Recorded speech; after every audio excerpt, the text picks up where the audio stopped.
Am I correct in hearing that there was a happy event recently? Yeah.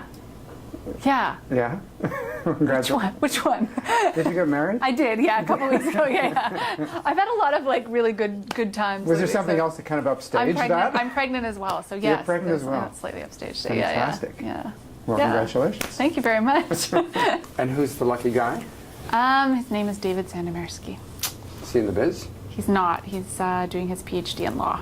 Though I don't think he's going to practice law, so he can study what's gone wrong in my life, but he can't necessarily do anything about it. This seems like, I mean, the last one was a personal film, but it was an adaptation. This one seems like a far more personal film coming from you directly. Where did it come from? I think on the surface this seems more autobiographical, but in fact it's, Margot isn't really like me. I don't really know anyone like her. And the characters in it don't resemble the people in my life that much. Seth Rogen, it's a bit of a departure for him. An obvious choice for you? Or did you sort of think, well, gee, that might work? I mean...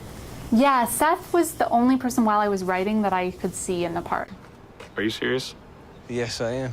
Like, I didn't have any of the other parts cast, but Seth I knew. He was the person from the very beginning that I knew I needed to anchor and ground the film. He's gonna give us a ride in the rickshaw, just get in. The whole thing with Seth, from beginning to end, was so uncomplicated that I can't believe I was dealing with an actor. Like, he's just easygoing. I'm sort of convinced that's part of the reason he did the film. He was like, yeah, okay, you showed up in my trailer on this set and asked me to do the movie, okay. You know, like, he's just sort of like... Where did you show up and ask him to do the movie? I went to the set of The Green Hornet. So let's talk about Sarah Silverman. She's got a relatively small role given the size of her star power. There's this looming, you know, waiting to fail-ness. Was that an easy bit of casting, or?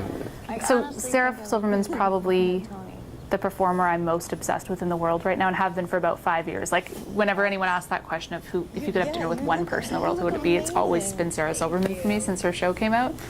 And my brother John Buchan, who's the casting director on the film, is also a huge fan of hers. So Sarah Silverman in that role was definitely a bit of inspired casting by Johnny, where he woke up in the night and was like, oh my God.